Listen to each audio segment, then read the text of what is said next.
Hey folks, I'm Jack Fossett and welcome to this demo review and tone tips video on the Epiphone Riviera P93. Now these are not P93s, they're P90s and there's 3 of them. So let's start by going over the basic features of this guitar. Now this is a semi-hollow body guitar. For those of you that don't know what that means, this is not fully hollow. There's a big center block of wood going down the middle there. Now, what does that do? What does that mean? Well, a fully hollow body guitar, more like you would get in an Epiphone Casino, it has this beautiful airy snappiness, but the cons would be that you're going to get some pretty serious feedback issues, generally speaking. And usually, not always, but usually the neck is going to be set higher on the body because there's not as much strength. There's nothing as much for the body to anchor into. With the center block, you get more sustain, a little bit less of that airy snap, but you get more sustain, and it seriously reduces some of those feedback issues. So that's one of the big things. Now, this has all gold parts. It has a Bigsby vibrato, which is really nice, a Tune-o-matic bridge, and vintage style, again, gold tuners, and it has this, the kind of old-fashioned Beatles Casino style Epiphone headstock. Also has the slant inlays, Rosewood Neck. Now, this is the standard color that this model comes in, which is kind of a deep wine red. They've done limited edition models and I remember there was a black sparkle and I think there was a gold one, and I don't know how many different finishes they make now, but I know that this is the finish that has always kind of been standard for this guitar. The Epiphone Riviera is a classic Epiphone model. It harkens way, way back. However, this is kind of this is not what it was like, as comparatively to like the Casino, which is pretty faithful to what it originally was. This is kind of I don't want to say modern take on it because it has really cool vintage features, but this is a new take on the Riviera. Now let's talk about the controls, because the controls on this guitar are going to be different than you're going to see on a lot of other guitars, and it has to do with this third pickup. So on most 2 pickup guitars, Epiphone or Gibson style, where you got two pickups and 4 controls, you're going to have 2 volumes and 2 tones.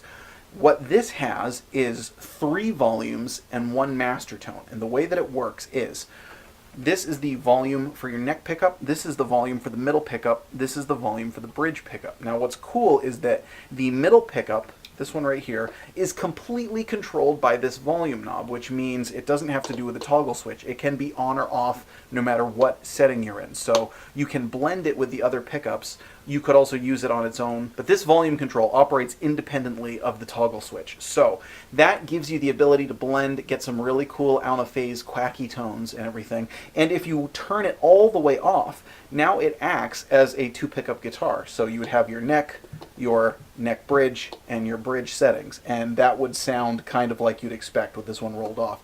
As you roll it in, you're going to get all kinds of cool blended tones, and again, it's kind of that out of phase.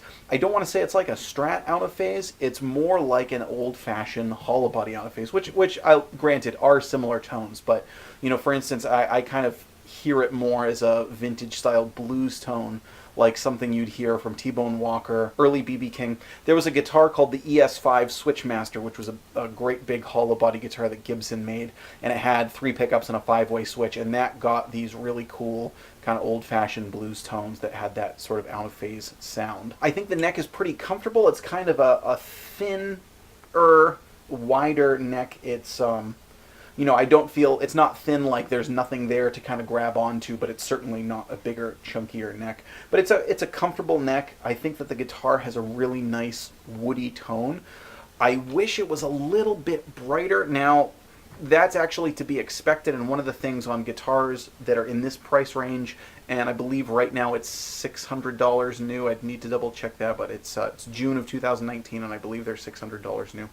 Generally speaking, a guitar like this would seriously benefit from a wiring upgrade. You know, you don't necessarily have to change the pickups, but if you change the wiring to better quality 500K pots, it would probably open up that tone a little bit, because I did feel like it was slightly darker than I wanted it to be, you know, particularly being a P90 guitar. The Bigsby is a really nice addition to it, and again, particularly for a guitar that costs this much, to have one with a gold Bigsby on it.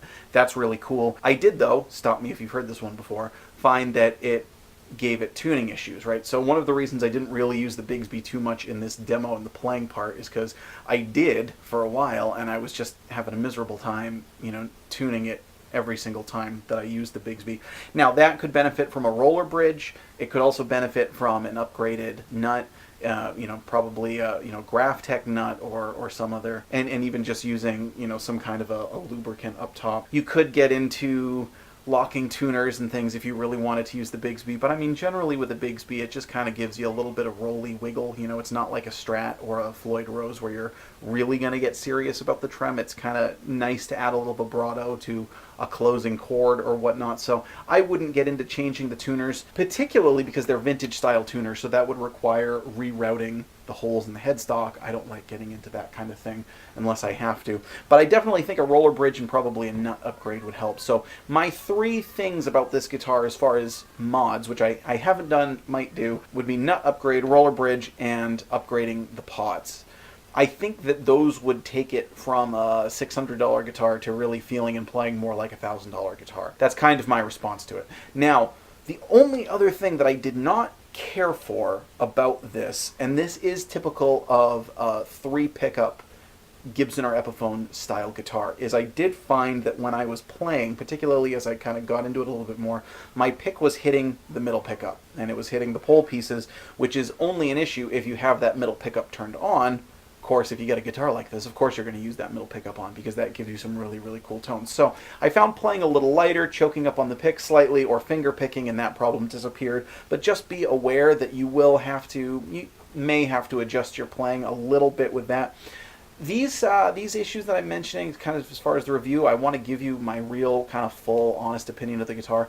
It's not a detriment. I really like this guitar. I think it's a great guitar, and it's a great, you know, it's a great bang for the buck. It's quite a bit classier and has a lot more prestige and great tone than I think other guitars in its price range. Just be aware of, you know, again, of course, what you're getting. You know, middle pickup issue and the tuning issue. I have a Gibson SG Custom, which has a 3rd pickup in the middle and a Maestro Vibrola, and it has the same issues. I hit the middle pickup sometimes, and it has tuning issues using the Maestro. So, you know, that's a much higher level guitar. Just kind of keep that in perspective. Again, you know, I think the tone is really cool, you know, particularly adding in that middle pickup and getting those out of phase tones. It makes it really unique.